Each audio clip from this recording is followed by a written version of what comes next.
All right, so this week we're going to be looking at the AP performance task. So this is a big assignment for you guys. If you haven't watched any videos in full up till now, I suggest you watch this video. This assignment is more than just an assignment. This is part of your AP exam. It's also part of your course final.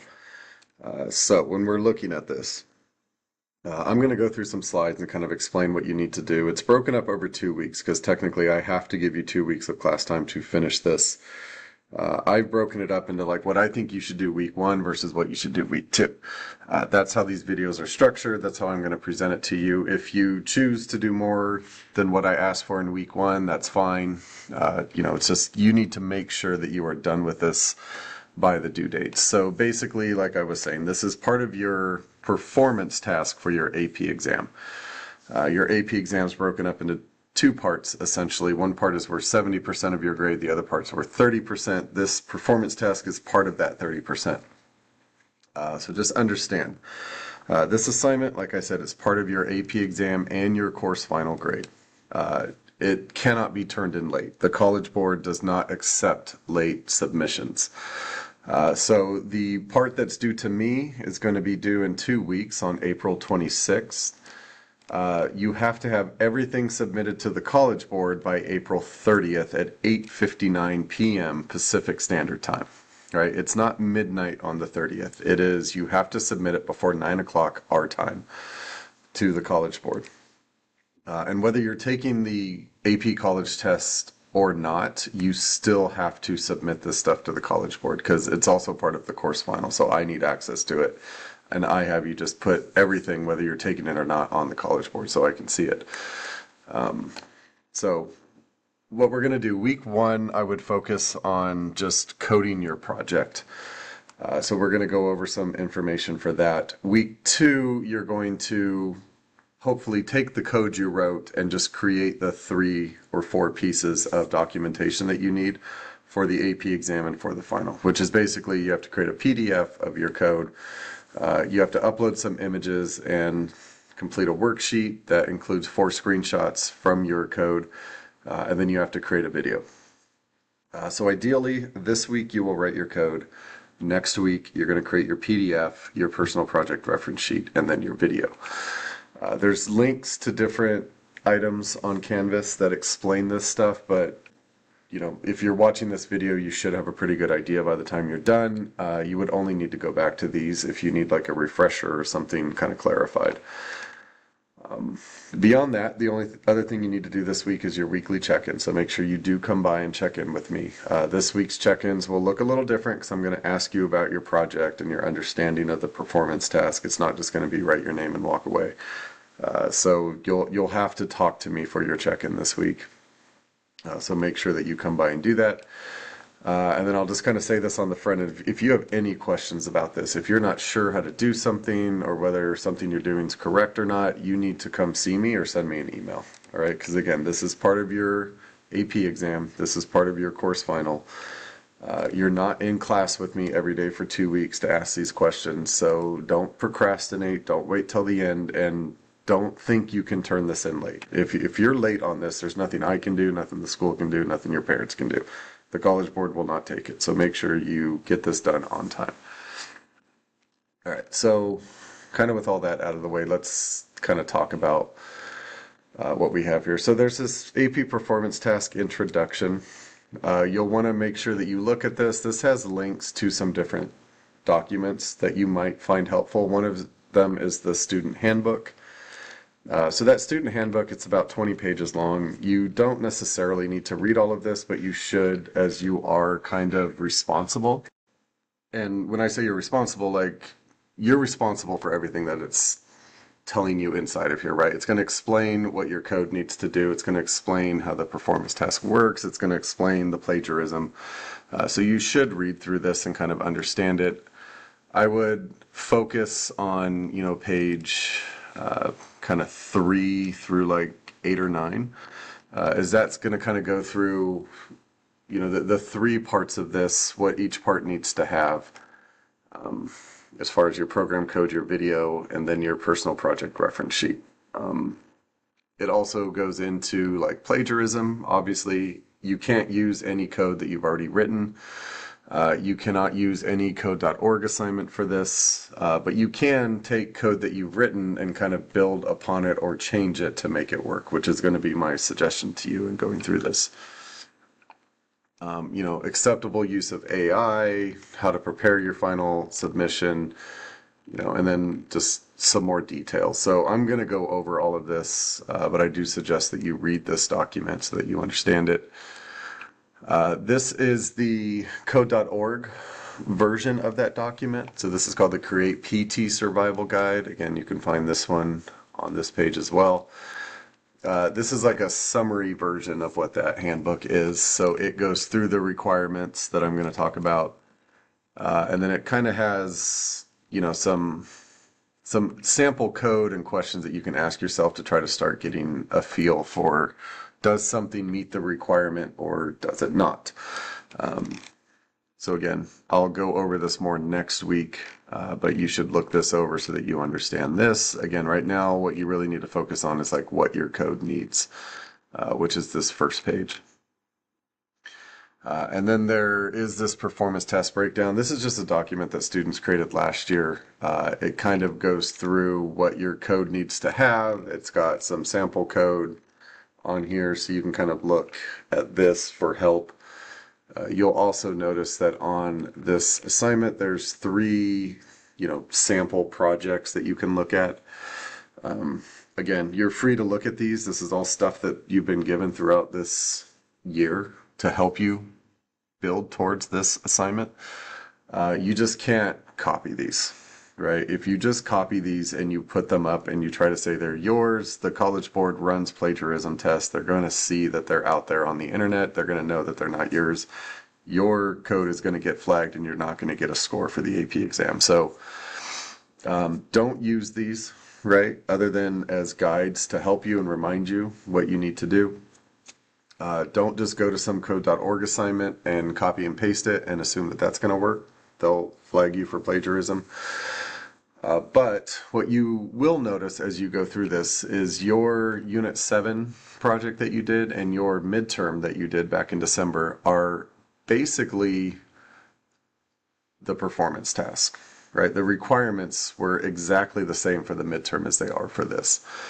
So my suggestion for students every year is, you had a data set in code.org that you used, you had a topic for your midterm, and then you had a pattern that you had implemented, whether it was the multi-list filter pattern, the min pattern, the max pattern, whatever it was. I would go to your midterm. I would, change your topic, change your data set, but look at that pattern and replicate it for this performance task. So kind of with that said, let's kind of talk about what you should get done this week and what this test looks like. All right, so the AP exam as a whole, it's broken up into 2 sections. The first section is a multiple choice exam. You're going to take that on May 14th at school. It's 70 questions. Each question's worth 1 point, right? So that's 70% of your overall grade. The second part is called the performance task. That part is worth 30% of your grade. So this assignment this week is working towards this performance task. So the performance task is 30% of your exam score and it's completed ahead of time. So you get to work on this, in class, not during a proctored exam settings, right? You submit this to the College Board by, 8:59 p.m. Pacific Standard Time on April 30th. And then they're going to grade parts of this as part of your exam. So we're just kind of focused on this 30% right now, this performance task. When you're looking at how to get the 30% for this performance task, it is basically comprised of 6 points. And understand, this is all or nothing. So there is no partial credit on these points. Like, you get 1 point from your program code. You either get that point or you don't get the point. There's no 0.7 or 0.8 given for that 1 point. It's either 0 or 1. So these 6 points that make up this 30% for the performance task, 1 point comes from your program code.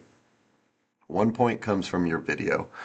And then 4 points are going to come from the written response. These are the FRQs. You've practiced a few of these. So when we're talking about this performance task being done in class before the test is given, we're really focused on just these 2 points right here.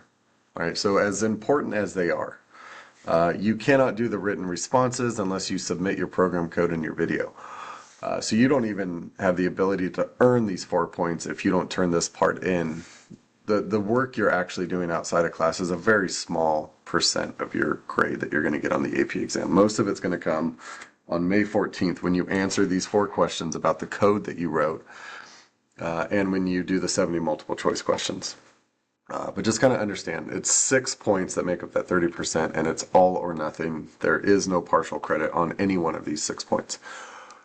So for the program code, what the handbook will tell you and what the performance task survival guide that code.org tells you is that to get the 1 point for the program code, your code has to include an input, an output. You have to have a list that either you create or is created using get column in code.org. You have to have a student-defined procedure, which is just another way to say a function that you wrote. That function or that procedure has to have a parameter. You need to call that function or that procedure, and then inside of your function or your procedure, you need to have an algorithm that has sequencing, which means 2 or more lines of code that run in order, selection, which is an if statement, and iteration, which is either a for loop or a while loop. So if your code that you write this week, if it has an input, has an output, has a list, has a function with a parameter that is called, and inside that function it has an algorithm with 2 or more lines of code that run in order, an if statement, and a for loop, you would get the point for the program code. Again, this sounds like a lot, but if you go back to the midterm and if you look at the code you turned in for the midterm and if you look at the instructions for the midterm, these were the exact instructions that you got. It's nothing new. You just need to remind yourself of what this is and recreate it using a different topic and a different data set. The second point of those 6 points is for the video. So again, you did this for the midterm, but you next week will create a video that shows your code running where you type in 2 different inputs showing that each input produces a different output. This implies that there must be functionality. The fact that different inputs are producing different outputs is implying that there is some code in the middle that we can't see that is making decisions based off this input to display different outputs, right? So even though the rules say you need to show input, functionality, output, really what you're showing is 2 inputs showing 2 outputs. The functionality is implied by those different outputs being produced by the different inputs. So again, as long as your video meets the requirements, it's less than 30 seconds, it's the right video type, and it shows 2 inputs producing 2 outputs, you will get the point for the video.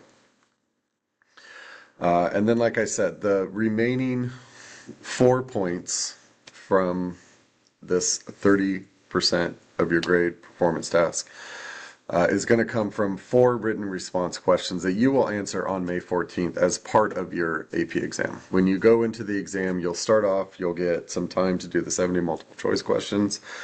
You'll get a little break, and then they give you, I believe it's 60 minutes to answer 4 FRQ questions. We don't know what those questions are, but we do know the topics. The other thing we know is you will, as part of your submission to the College Board and to me, the personal project reference sheet, you will upload 4 or provide images of 4 segments of your code that you wrote. So they will ask you to answer 4 different questions from specific topics, and you will use your code to explain your answer. What they're basically getting at here, right? The whole fact that this performance task is 30% of your grade, 4 of the 6 points from that come from you being able to explain your code. They're putting very little weight on your actual code or the video, right? They see that as, yeah, most people can come in and code this. It's not difficult to code. It's not difficult to create the video. What they want to know is, do you know what your code is actually doing? So these 4 questions, one's going to do with program purpose and function. One's going to do with your list, one's going to do with your procedure or algorithm, one's going to do with testing.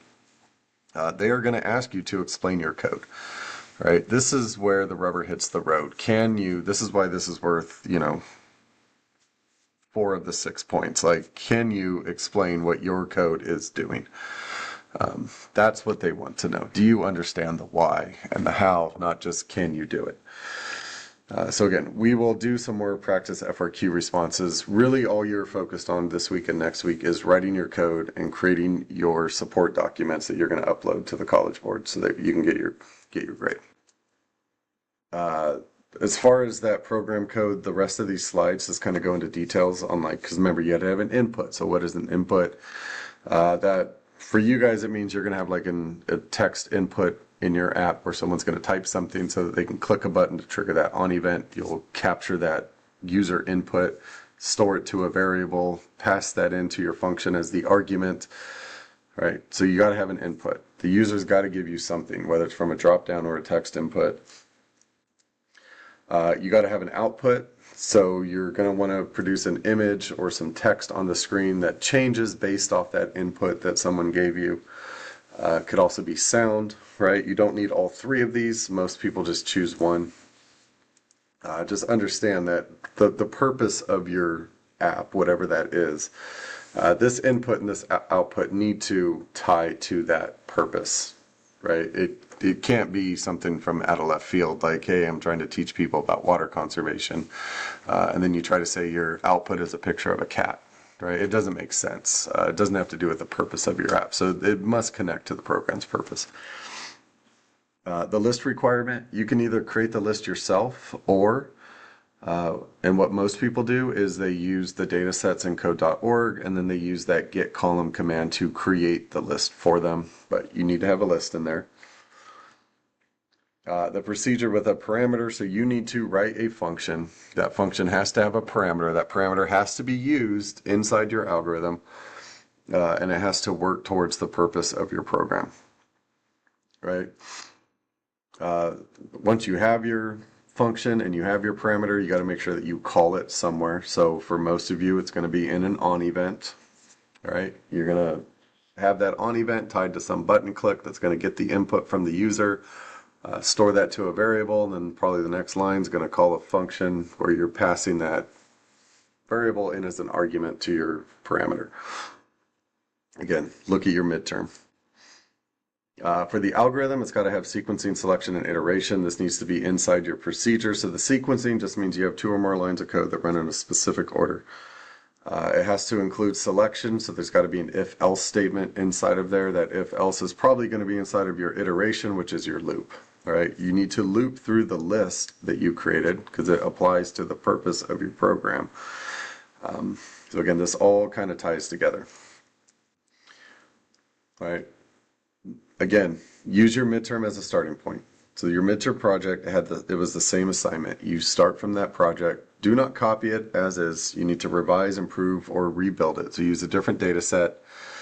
Use a different topic, but that pattern, whatever pattern you were comfortable with, whether it was a single filter list, the multi-filter list, find min, find max, stick with that pattern, right? Recreate it, improve it, revise it. Don't just submit some code.org project that you already did. Don't copy code from other sources. You got to be original, otherwise you're going to get a score of 0 and probably get marked for plagiarism. So again, your goal this week, make sure you read the required materials, watch this lecture video, get your program coded so that next week you can focus on just creating your documents and your assets that you need for the actual submission.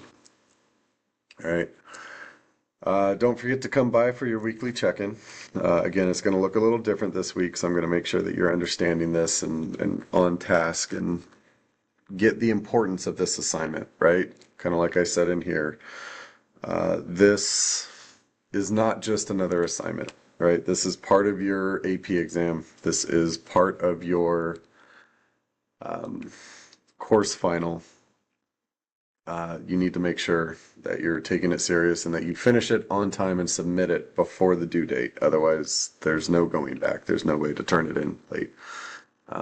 So if you got any questions, shoot me an email. Otherwise, I'll see you at your weekly check-ins.